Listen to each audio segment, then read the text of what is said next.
السلام علیکم ناظرین، میں ہوں آپ کا میزبان میاں ندیم احمد 94 نیوز کے ساتھ۔ ناظرین، پاکستان دنیا کا وہ 5واں ملک ہے جس کی آبادی سب سے زیادہ ہے، اور اس ملک میں نوجوانوں کی تعداد بھی دنیا بھر میں سب سے زیادہ پاکستان میں نوجوان بستے ہیں۔ ایک وقت تھا کہ جب میٹرک کی تعلیم کو ہی بڑی اہمیت دی جاتی تھی۔ وقت گزرنے کے ساتھ ساتھ تعلیم کی طرف پاکستانیوں کی توجہ زیادہ ہو۔ کیوں؟ تاکہ دنیا کا مقابلہ کیا جا سکے۔ اب اگر ہم دیکھتے ہیں، پاکستان میں بہت ساری یونیورسٹیز بن گئی ہیں، نہ صرف سرکاری بلکہ پرائیویٹ کالجز، پرائیویٹ یونیورسٹیوں کی بھرمار ہے۔ اسی طریقے سے اگر ہم اسکولز کی بات کرتے ہیں تو کبھی صرف سرکاری اسکول ہوا کرتے تھے، اور اب پرائیویٹ اسکولوں کی بھرمار ہے۔ گلی گلی میں اتنے اسکول بن گئے، بلکہ اب تو گھروں میں لوگوں نے اسکول جو ہے وہ بنا لیے ہیں۔ اور ڈگری لینے کے بعد کیا اسکوپ ہے نوجوانوں کا؟ ہمارا نوجوان کیوں بیرون ملک بھاگ رہا ہے؟ کیوں مایوس ہے ہمارا نوجوان؟ کیا حکومتوں کی پالیسیوں کی وجہ سے؟ کیا صنعت کاروں کی، انڈسٹریلسٹ کی پالیسیوں کی وجہ سے، یا کوئی اور وجوہات ہیں؟ اسی موضوع پہ ہم گفتگو کریں گے۔ آج ہمارے ساتھ ہمارے نوجوان ساتھی معیز احمد صاحب، آپ مختلف یوتھ ونگز کے جو ہیں وہ عہدیدار رہے ہیں، مختلف سیاسی تنظیموں کے بھی، سماجی تنظیموں کے بھی۔ ہم ان سے بات کریں گے۔ سب سے پہلے معیز صاحب، ہم آپ کو اپنے اسٹوڈیو میں ویلکم کرتے ہیں۔ بہت شکریہ۔ معیز صاحب، بتائیے گا کہ آپ بھی ماشاءاللہ انٹرنیشنل ریلیشن میں آپ کا بھی ماسٹر ہے، اور پنجاب یونیورسٹی سے آپ پڑھے ہوئے ہیں، اور آپ کیا سمجھتے ہیں کہ جو موجودہ حالات پاکستان کے جا رہے ہیں، بے روزگاری بڑھتی جا رہی ہے، آبادی بڑھتی جا رہی ہے، ہمارا نوجوان کیوں مایوس ہے؟ کیا وجوہات ہیں؟ اس کی وجہ دیکھیں، مختلف اس کی وجوہات ہیں۔ ابتدائی طور پر تو آپ دیکھیں کہ پاکستان میں آبادی کو کبھی مسئلہ سمجھا ہی نہیں گیا۔ آبادی بہت تیزی کے ساتھ بڑھتی گئی، اور حکومت کی جو پالیسیاں تھیں، حکومت نے کبھی اس کو اپنی پرائرٹی لسٹ کے اوپر رکھا ہی نہیں، اور حکومت کی جانب سے کوئی اس کے حوالے سے کوئی جو حکمت عملی طے کی جاتی ہے پہلے سے، وہ بھی کبھی طے نہیں ہوئی۔ آج تک حکومت کے نزدیک یہ مسئلہ نہیں ہے۔ اسی وجہ سے آپ دیکھ لیں کہ ہم، جس طرح آپ نے کہا کہ ہم 5واں بڑا ملک بن گئے ہیں، 5واں بڑا ملک بن گئے ہیں، اور اس وقت حالات یہ ہیں کہ یونیورسٹیز کی تعداد بھی آپ دیکھ لیں، اور کالجز کی تعداد بھی آپ دیکھ لیں کتنی زیادہ یعنی کہ ہے۔ اور جس طرح آپ نے کہا کہ میٹرک کی تعلیم کو کسی وقت بہت سمجھا جاتا تھا، آج لوگوں نے ایم فل کیا ہوا ہے، بچوں نے، نوجوانوں نے پی ایچ ڈی کی ہوئی ہے، لیکن ان کو اس معیار کا اسٹینڈرڈ آف لائف جو ہے اس کا نہیں مل رہا۔ اور یہاں پہ جن کے پاس تو کچھ تھوڑے بہت وسائل ہیں وہ تو باہر جا رہے ہیں، اور جن کے پاس نہیں ہے وہ یہاں پہ، آپ کو پتہ ہے کہ مختلف طرح کی اس طرح کی چیزوں میں کم سے کم آمدنی کے اندر جتنا وہ کر سکتے ہیں وہ اس میں گزارا کرنے پر مجبور ہیں۔ اس کی وجہ یہ ہے کہ میں سمجھتا ہوں کہ ہمارے جو سرمایہ دارانہ نظام ہے اس نے بھی جو بہت مسائل پیدا کیے ہیں، اس حوالے سے بھی ہم نے کوئی حکومت نے پالیسی نہیں بنائی، اور جو پبلک سیکٹرز کی یونیورسٹیز تھی، گورنمنٹ سیکٹرز کی یونیورسٹیز تھیں، انہوں نے معیاری تعلیم جو تھی اس کے اوپر کمپرومائز بہت کر لیا ہے۔ میں آپ کو یعنی کہ واقعہ اپنے ایک بتا دیتا ہوں کہ آج کے آپ پروفیسرز دیکھ لیں، یا آج کے آپ جو اہل علم ہیں وہ دیکھ لیں کہ جو یونیورسٹیز میں پڑھاتے ہیں، اور یہی پاکستان تھا جس میں 1955 1960 کا یہ واقعہ کہ پنجاب یونیورسٹی کا ہی میں آپ کو بتا رہا ہوں کہ وہاں پہ طالب علم نے، پنجاب یونیورسٹی نے، جی سی یونیورسٹی نے بہت بڑے بڑے لوگ پیدا کیے ہیں، یعنی فیض احمد فیض جیسے لوگ، اور ان جیسے بڑے لوگ، حبیب جالب جیسے لوگ، یعنی آپ دیکھیں کہ ان جیسے بڑے لوگ جو ہیں وہ ان یونیورسٹیوں سے پڑھ کے نکلے ہیں۔ اور لیکن آج کیا ہوا ہے کہ آج گورنمنٹ یونیورسٹی جو ہیں وہ ڈگریاں دینے کے اوپر یعنی کہ لگی ہوئی ہیں، پرائیویٹ ادارے بھی فیسیں لے رہے ہیں، اور آپ جو مرضی ڈگری ان سے لے سکتے ہیں۔ تو ایک تو تعلیم بہت کمپرومائز ہوئی ہے، جو نوجوان کا ذہن تھا وہ پوری طرح سے نہیں، اس طرح سے وہ نہیں ہو سکا۔ ان کو ایک طرح سے لگایا گیا ہے کہ تعلیم حاصل کرنے کے بعد تمہارا مقصد صرف نوکری کرنا ہے، نوکری کرنا تمہارا مقصد ہے، اور جو پیسے کمانا مقصد ہے۔ تو یہ تعلیم کو نوجوان نے بھی بطور شعور کے طور پر نہیں لیا کہ میں نے اس سے تعلیم میرے اندر ایک شعور پیدا کرتی ہے، تعلیم میرے دماغ کو کھولتی ہے، میں نے جدید کی طرف جانا ہے، کوئی جدید طریقے کو اپنانا ہے، کوئی اس طرح کا کام کرنا ہے کہ جسے آپ کہہ سکتے ہیں کہ کریٹیو ورک، وہ ہم نے کرنا ہے، وہ نہیں کیا گیا۔ اور بنیادی مقصد تعلیم کا بنا دیا گیا کہ جی آپ نے یہ تعلیم حاصل، بس ڈگری ہاتھ میں لو اور تمہیں یہاں پہ نوکری مل جائے گی۔ تو یہ وسائل، یہ چیزیں ہیں جس کی وجہ سے آج کا نوجوان جو ہے، اب آبادی جب تیزی سے بڑھ گئی ہے، ایک طرح سے پانی سر سے گزر چکا ہے، آبادی اتنی زیادہ بڑھ، اور ہماری سب سے زیادہ آبادی نوجوانوں پر مشتمل ہے، تو اب آبادی بڑھ چکی ہے، وسائل ہمارے پاس ہے نہیں ہے، وسائل بالکل ہے نہیں، تو اب ہمارے لیے یہ مسئلہ ایک بن گیا ہے کہ نوجوان بھی مایوس ہے۔ پچھلے سال آپ دیکھیں 35 لاکھ نوجوان جو ہے ریکارڈ پاکستان سے باہر مختلف ملکوں کے اندر گیا ہے۔ یعنی آپ دیکھیں اس وقت پاکستان کی حالت اس طرح کے ملکوں کی ہو گئی ہے کہ لوگ ڈنکی لگا کے، مجبور ہو کے، اپنی جان خطرے میں ڈال کے وہ کہہ رہے ہیں کہ ہم یہاں سے جانا چاہتے ہیں۔ یعنی صورتحال اس خطرناک نہج تک پہنچ چکی ہے۔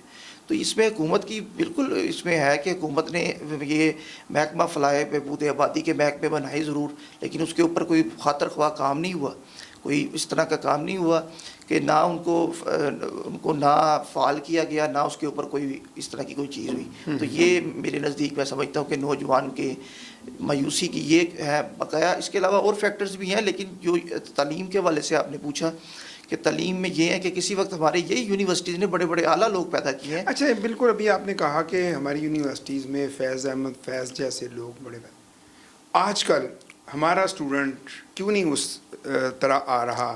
آج ہمارا اسٹوڈنٹ جو ہے وہ خود بھی تو نہیں محنت کر رہا کہ وہ کاپی پیسٹ میں لگا ہوا ہے، وہ ٹک ٹاک پہ لگا ہوا ہے، اس طرح کی جو فضولیات چیزیں ہیں اس پہ لگا ہوا ہے۔ ہماری ریسرچر جو ہیں وہ کاپی پیسٹ کر رہے ہیں، یونیورسٹی کے تھیسس جو ہیں وہ پیسے دے کے مل جاتے ہیں۔ تو یہ کیسے ہم اس دنیا کا مقابلہ ہم کیسے کریں گا؟ ہمارا نوجوان کیسے یہ کرے گا سارا کام؟ دیکھیں، یہ تو بدقسمتی کے ساتھ ہماری روایت رہی ہے۔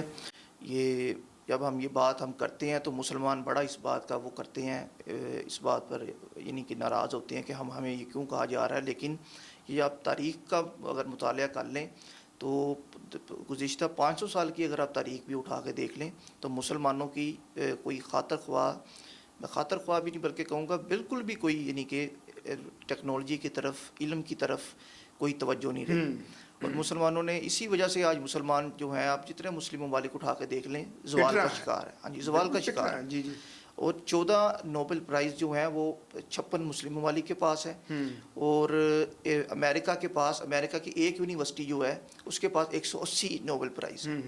تو اب آپ دیکھیں کہ 1.5 ارب 2 ارب کی آبادی ہے، وہ صرف 14 نوبل پرائز ہیں۔ تو اس کے سائنس کے اندر میں بات کر رہا ہوں۔ تو اس کا مطلب یہ ہے کہ ہم نے ہمارا جو 500 سال سے ہمارا رہا ہے کہ ہم نے تعلیم کو اس طرح سے فوقیت نہیں دی، اور اس میں آپ دیکھیں کہ مختلف آئے ہیں، اس پہ بھی مختلف فیکٹرز ہیں۔ جب ہم برے صغیر ہم اکٹھے تھے اس وقت بھی یہاں پہ حالات اسی طرح کے تھے کہ کوئی ہمارے اوپر، کیونکہ انگریز حکومت کر رہا تھا، اس نے کوئی مسلمانوں کو اتنا نہیں اس نے آنے دیا، اور تعلیم کے لیے اس قدر کام نہیں کیا۔ مسلمان یہاں پہ جو تھے وہ ہندو بھی زیادہ تر یہاں پہ جو نچلے طبقے کی یعنی کہ نوکریاں ہی کر رہے تھے، کوئی ایسی اچھی کوئی تخلیقی کام مسلمانوں کا نہیں ہے۔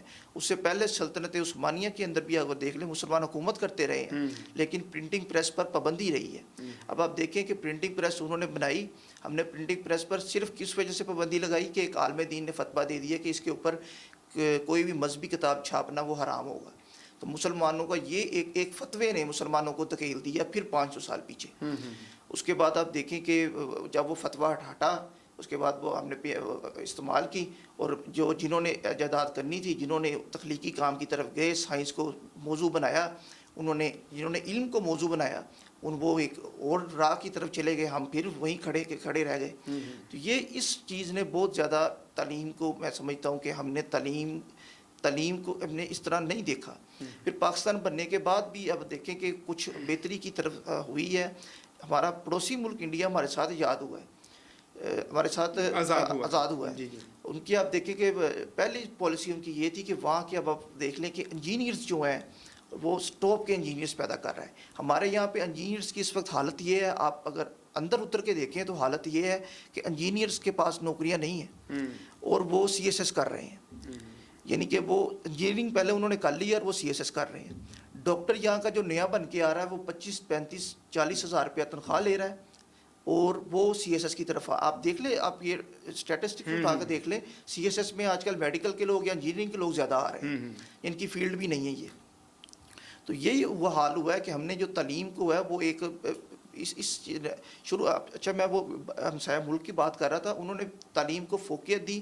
انجینئرنگ یونیورسٹی جو وہاں پہلی بنی جہاں سے انجینئر جو جواہر لال نہرو نے بنائی تھی, شروع کی جو انجینئرنگ یونیورسٹی ہے ان کی, تو وہ ان کی اس یونیورسٹی نے آج ایسے ایسے نوجوان پیدا کیے ہیں کہ وہ مائکروسافٹ میں چلے گئے ہیں, وہ ورلڈ بینک میں چلے گئے ہیں, بڑے بڑے عہدوں میں چلے گئے ہیں. یعنی وہاں کے تخلیقی کام پر انہوں نے توجہ دی. بدقسمتی سے ہمارے یہاں تعلیمی پالیسی نہیں بنائی گئی. ہمارے یہاں پہ پالیسی بنی ہے تو مختلف طرح کی پالیسیاں, کبھی کوئی پالیسی ہیں, کبھی پہلے تو ہمارے یہاں کے جو اہل علم تھے, مذہب سے ریلیٹڈ افراد تھے, وہ تو انگریزی تعلیم کو ماننے کی قائل نہیں تھے, وہ تو سائنس کو ماننے کے قائل نہیں تھے. اب آپ دیکھیں کہ 1979 میں جب چاند پر پہلا قدم رکھا ہے تو یہاں پہ ہمارے عام بات تھی کہ کہا جاتا تھا کہ یہ تو سب جھوٹ ہے, یہ تو سائنس کبھی کر ہی نہیں سکتی, یہ تو ہے ہی نہیں. اب اس طرح کی باتیں کی گئیں, اس طرح کی چیزیں کی گئیں, تو مجھے آپ بتائیں کہ نوجوان کا کس طرف رجحان جائے گا. جو مذہب سے تھوڑا سا رغبت رکھتا ہے نوجوان, وہ یہی سمجھے گا کہ سائنس جو ہے یہ بالکل یہ غلط چیز ہے, اس کو نہیں کرنا چاہیے. ایک تو یہ وجہ ہے. دوسری وجہ جو آپ نے کہا کہ یہ فضولیات کی طرف لگ گئے ہیں, تو اس میں دوسری وجہ میں سمجھتا ہوں, میں چونکہ دوست پڑھتے ہیں بتاتے ہیں, ہماری گورنمنٹ کالج یونیورسٹی ہے فیصل آباد کے اندر, آپ وہاں پہ معیار دیکھ لیں, بالکل معیار گر چکا ہے. آپ ایم فل کی یونیورسٹی, میں نے ایسے لوگ دیکھے ہیں جنہوں نے میٹرک میں ڈی گریڈ ہے, اور آپ ان سے پوچھیں آپ کی تعلیم کیا, وہ کہیں گے ہم نے ایم فل کیا ہوا ہے. تو بندہ حیران رہ جاتا ہے کہ آپ نے کس طرح کیا ہوا ہے. یعنی پروفیسر جو ہیں ہمارے, جنہوں نے, جو استاد ہوتا ہے, جس نے بچوں کو ایک راہ دکھانی ہوتی ہے, اس نے اپنا کردار بھی ادا نہیں کیا. وہ بھی چونکہ وہ بھی اسی فیز سے گزر کے آیا تھا, اسی جگہ سے گزر کے آیا تھا, اسی نوکری کی اس چیز سے گزر کے آیا تھا, تو اس کے نزدیک بھی ایک فریضہ نہیں تھا, ایک نوکری تھی. اب یہ ایک واقعہ میں بیان کرتا ہوں اپنے استاد کا ہی, ہمارے غامدی صاحب کا ایک واقعہ ہے کہ وہ وہاں گورنمنٹ کالج یونیورسٹی میں پڑھتے تھے. تو انہوں نے کہا کہ میں نے کوئی اپنے پروفیسر کلاس روم سے باہر نکلے ہیں, تو میں نے پروفیسر صاحب سے ایک سوال پوچھ لیا. تو آپ یقین کریں کہ ان کے پاس کہتے سائیکل تھی, تو مجھے اپنے ساتھ لیا, چلتے گئے. ان کا سمن آباد لاہور میں, ان کا سمن آباد میں گھر تھا, تو ساتھ جواب نہیں, ان کی پروفیسر صاحب کی تقریر بھی جاری ہے, سوال کا جواب بھی دیتے جا رہے ہیں. کہتے وہ جب گھر آیا, وہ اپنے سمن آباد گھر چلے گئے, میں آگے چلا گیا. یعنی کہ اس وقت کے پروفیسرز کی یہ ڈیڈیکیشن تھی اپنے پیشے کے ساتھ, استاد کی یہ ڈیڈیکیشن تھی. آج آپ مجھے بتائیں کہ اس طرح کے پروفیسر کہاں ملیں گے آپ کو. اس طرح وہ صرف ایک نوکری کے طور پر اس کو لیتے ہیں. پرائیویٹ جتنے بھی کالج ہیں, جتنی بھی یونیورسٹیز ہیں, وہ اس کو آپ دیکھ لیں, پیسوں کی مشین بنی ہوئی ہے. آپ پیسے دیں, پرائیویٹ جس کے پاس وسائل ہیں وہ پیسے دیں, وہ کر لے, وہ اس کے مطابق کر لے. تو یہ میں سمجھتا ہوں کہ اچھا, آپ نے ابھی غامدی صاحب کا ذکر کیا, آپ نے کہا جی کہ وہ میرے استاد ہیں. وہ آپ کے کیسے استاد ہیں, کیا آپ نے ان کے ساتھ کیا اٹیچمنٹ تھی آپ؟ میرا ان کے ساتھ تعارف اس طرح ہوا, ان کا 2020 میں ان کے بیٹے کے ساتھ میرا بات چیت شروع ہوئی تھی لاہور میں. انہوں نے پھر مجھے غامدی صاحب سے ملوایا تھا. غامدی صاحب کے پاس پھر ہم وہاں پہ ہم نے آن لائن اسکرینز چلتی ہوتی تھی, کیونکہ آپ کو پتہ ہے کہ 2009 میں طالبان کی طرف سے دھمکیاں ملنے کی وجہ سے انہیں یہاں پاکستان سے جانا پڑا. ابھی وہ ملیشیا پہلے گئے, پھر اب وہ امریکہ میں مقیم ہے. تو وہاں پہ آن لائن اسکرینز چلتی تھی اور ہمارا لیکچر چلتا تھا. اس کے اندر وہ غامدی صاحب سے ہم سوالات کرتے تھے اور وہ جوابات دیتے تھے. یعنی ایک ٹاپک وہ کسی چیز کا رکھ لیتے تھے تو اس میں وہ کرتے تھے. میری جو وہ پاکستان آتے تھے تو ہماری ان سے ملاقاتیں بھی ہوئی ہیں. صحیح ہے, چلے ٹھیک ہو گیا. اچھا, ہمارا نوجوان, جیسے بھی آپ نے بات کی کہ 35 لاکھ سے زائد جو ہمارا نوجوان ہے وہ بیرون ملک چلا گیا. اچھا, کیا آپ یہ نہیں سمجھتے کہ اتنی تیزی کے ساتھ بڑھتی ہوئی جو آبادی ہے پاکستان کو, اس کا سنبھالنا بڑا مشکل ہے؟ اگر باہر جائیں گے تو زر مبادلہ نہیں آئے گا, کیا خیال ہے آپ کا؟ دیکھیں, زر مبادلہ بات یہ ہے کہ قومیں جو ہیں وہ اپنے جو نوجوان ہوتی ہیں ان کو اپنے ملک میں اپنے پاؤں پر کھڑا کرتی ہیں. کیونکہ جو آپ کی اصل جو چیز ہوتی ہے, جو دماغ ہوتا ہے, جو مائنڈ ہوتا ہے, جنہوں نے آپ کو ایک قوم کی شکل دینی ہوتی ہے, آپ کو دنیا میں متعارف کروانا ہوتا ہے کہ آپ کوئی مقام رکھتے ہیں دنیا میں, تو وہ آپ کا جو انٹلیکچوئل مائنڈ ہی ہے. آپ کا جب انٹلیکچوئل مائنڈ باہر چلا گیا ہے, باہر چلی, ہاں جی, وہ اگر باہر سے پیسے بھیج بھی رہا ہے تو پاکستان کا دنیا کے نقشے پر وہ مقام نہیں ہے. وہ آپ اپنے ملک کو تو چلا لیں گے, جس طرح آپ IMF سے پیسے لے لیتے ہیں, ملک چلی جا رہا ملک تو ہے. چل رہا ہے لیکن ملک- ہماری وہ انوینشنز نہیں ہو رہی ہیں, ہماری وہ inventions نہیں ہو رہی, ہمارا بالکل دنیا میں وہ مقام نہیں ہے, ہمارا ٹیلنٹ ہی باہر چلا گیا, ٹیلنٹ جنہوں باہر نے یہ چلا چیزیں گیا. کرنی ہیں. ٹیلنٹ باہر اچھا چلا تو آپ کیا سمجھتے ہیں, حکومت کو آپ کیا تجویز دیتے ہیں, کیسے اس پہ جو ہے وہ پالیسیاں بنائی جائیں؟ میرے خیال سے تو میرا جو احساس ہے وہ یہ ہے کہ آپ سب سے پہلے تعلیم کو کرنا چاہیے, تعلیم سب سے پہلا فوکس ہونا چاہیے. آپ نے جو اصل جو تعلیم ہے اس سے نوجوانوں کو ہوشناس کروائیں. اور میں یہ تھوڑا سا موضوع سے ہٹ کے بات ہے, لیکن میں مسلمانوں کی اوور آل جو پورے دنیا میں جو مسلمان ہیں ان کی جو خرابی کی وجہ ہے, جو ان کے اندر جو آج اتنا زوال آ گیا, اتنی پستی آ گئی ہے, اس کی میں وجہ جو آپ نے ٹک ٹاک کی طرف بھی اشارہ کیا, میں یہی سمجھتا ہوں کہ علم اور اخلاق کے اندر ہم اس قدر گر چکے ہیں, علم اور اخلاق میں اس قدر پستی آ چکی ہے کہ آپ یہ سوشل میڈیا کے اوپر بھی دیکھ لیں, سب سے زیادہ جو واحد چیز ہوگی اس کے ویوز آپ دیکھ لیں, زیادہ ہوں گے بالکل. ٹھیک ہے, اور کوئی اگر اچھی بات آپ کو کوئی بتا رہا ہے اس کو کوئی دیکھنے کے لیے تیار نہیں ہے. تو یہ کلچر کیوں ایسے ڈیولپ ہو گیا ہے؟ یہ کلچر اس وجہ سے ایسے ڈیولپ ہوا ہے کہ ہم نے جو تربیت کا ایک عنصر تھا وہ رہا نہیں ہے. تربیت ہوتی تھی پہلے والدین کی طرف سے, پھر سوسائٹی بھی تربیت کرتی تھی, پھر علماء کرام بھی کرتے تھے, اساتذہ بھی کرتے تھے, اس کے اندر پھر دانشور بھی آتے تھے. اور سب سے زیادہ جو میرے نزدیک میں سمجھتا ہوں کہ جب انٹلیکچوئلس جو ان سے ہیں, دانش جو کسی ملک کی دانش کرپٹ ہوتی ہے تو معاشرہ ڈیفالٹ کر جاتا ہے. تو ہمارے ملک کی دانش جو ہے, اصل جو انٹلیکچوئل تھے, وہ آج آپ مجھے بتا دیں کہ پاکستان میں آپ کس سطح کا انٹلیکچوئل سمجھتے ہیں کہ جس کی گفتگو سے آپ کو لگے کہ کچھ سیکھا جا سکتا ہے. آپ 3 علماء کرام کو ٹیلی ویژن کے اوپر بٹھا دیں, آپ نے بھی دیکھا ہوگا, وہ اینکر ہے, اینکر بیٹھا ہے, 3 علماء کرام بیٹھے ہوئے ہیں, تو آپ یہ دیکھیں گے منظر کے بولنا سننا محال ہے بات. تو جب اس طرح کی صورتحال ہوگی, اس طرح کی بات ہوگی کہ وہاں پہ کوئی ایک تربیت کا عنصر ہے ہی نہیں ہے, کوئی ایک بات چیت, کوئی اس طرح کی چیز ہے ہی نہیں ہے. اور جب ایک وہ ان کو ایک اچھا پلیٹ فارم بھی نہیں مل رہا, کوئی اچھی جگہ پہ کوئی ان کی نوکریوں کا بندوبست بھی نہیں ہو رہا, کوئی تخلیقی کام کی طرف ان کا رجحان بھی نہیں ہو رہا, تو پھر انہوں نے ٹک ٹاک کے اوپر ہی آنا ہے. اچھا, آپ موجودہ سسٹم سے پاکستان کے, تو بھی آپ بھی ایک نوجوان ہیں, کیا آپ مطمئن ہیں؟ بالکل جی, میں بالکل مطمئن نہیں ہوں. یہ سسٹم تو میں سمجھتا ہوں کہ یہ سسٹم صرف اور صرف اشرافیہ کو اور سرمایہ داروں کو یا ہمارے ملک کے طاقتور لوگوں کو جو بیوروکریسی میں آ جاتے ہیں کسی طرح, اور یا کوئی ہمارے ملٹری کے اندر آ جاتے ہیں یا جوڈیشری کے اندر آ جاتے ہیں, ان کے تحفظ کے لیے کام کر رہا ہے. میں نہیں سمجھتا کہ یہ عام آدمی کے لیے یا کسی نوجوان کے لیے یا کسی کے لیے یہ کام کر رہا ہے. یہ کوئی اس پاکستان میں مطلب اس کے لیے کوئی مطلب غریب آدمی کے لیے یا اس کے لیے کوئی جگہ نہیں ہے. ابھی صورتحال یہ ہے, آپ اس کو تسلیم کریں یا نہ کریں, لیکن یہ صورتحال اس طرح ہی ہے کہ غریب آدمی جو ہے وہ انصاف, اس کی بنیادی ضرورت اس کی میں سمجھتا ہوں تعلیم ہے. تعلیم اور صحت بنیادی ضرورت ہے. آپ یہاں پہ ہمارے لائٹ ہاسپٹل ہے, آپ یہاں چلے جائیں, تو آپ میں خود پرسوں میرا ایک محلے دار تھا, وہ وہاں ایڈمٹ تھا, تو آپ وہاں چلے جائیں, لوگ بے یار و مددگار پھر رہے ہیں. یعنی کہ بیڈز نہیں ہیں, چیزیں نہیں ہیں, پراپر چیزیں نہیں ہیں. اور جب آپ بے بسی سے کسی کو دیکھتے ہیں نا, اپنے سامنے کسی پیارے کو مرتے ہوئے دیکھتے ہیں, تو یہ سب سے بڑی ایک انسان کے اندر وہ چیز پیدا ہوتی ہے. تو آپ مجھے بتائیں کہ جس ملک کے اندر, کیونکہ اب حکومت اپنی طرف سے جو ایفرٹ کرتی ہے, میں سمجھتا ہوں کہ چل 10% ایفرٹ کرتی ہے, لیکن اب فیصل آباد کی آبادی 1.5 کروڑ ہو چکی ہے, وہ کتنا لائٹ اسپتال بوجھ اٹھا لے گا. آپ نے آبادی کو کنٹرول ہی نہیں کیا. آپ نے جب یہ آبادی بڑھ رہی تھی اس وقت آپ نے اس کو دیکھا ہی نہیں کیا ہے کیا نہیں ہے. علماء کرام جب ممبر کے اوپر بیٹھ کے اس طرح کی باتیں کریں گے کہ جی آپ زیادہ سے زیادہ بچے پیدا کریں اور زیادہ سے زیادہ شادیاں کریں اور زیادہ سے زیادہ یہ کریں. آپ دیکھ لیں, کراچی کے ایک عالم دین ہے, وہ ان کا تو موضوع یہی ہوتا ہے. تو وہ ان کا تو موضوع یہ ہوتا ہے کہ وہ زیادہ سے زیادہ وہ اس بات پر فوکس کرتے ہیں کہ زیادہ سے زیادہ آپ بچے پیدا کریں, زیادہ سے زیادہ آپ یہ کریں. تو جب علماء کے محفلوں میں اس طرح کے لوگ بیٹھتے ہیں تو پھر وہ اس طرح کی چیز سمجھتے ہیں. اور اچھا, آپ نے حکومتوں کی بات کی ہے, عمران خان جو ہیں وہ آئے, وہ بھی نوجوانوں کے بڑے ہر دل عزیز شخصیت تھی, تو نوجوانوں کے لیے تو انہوں نے بھی نہیں کوئی کام کیا. آپ بھی ایک ان کی پارٹی کا ایک اہم حصہ رہے ہیں, تو آپ کیا سمجھتے ہیں, کیا حکومت خان صاحب کو نہیں یہ بنتا تھا کہ کوئی نوجوانوں کے لیے کوئی ایسے انیشیٹو لے لیتے؟ دیکھیے, میں سمجھتا ہوں کہ اس اس میں سب حکومتوں کا ہی حصہ ہے. آپ یہ کہہ سکتے ہیں کہ خان صاحب کا بھی حصہ ہوگا، لازمی ہے بلکہ، اور سب حکومتوں کا، جتنی حکومتیں بھی آئی اب ہیں. تک پاکستان بنے ہوئے یعنی اتنا عرصہ کسی نے کوئی کام نہیں کیا اپنے نوجوانوں کے. نوجوانوں کے لیے کام نہیں کیا.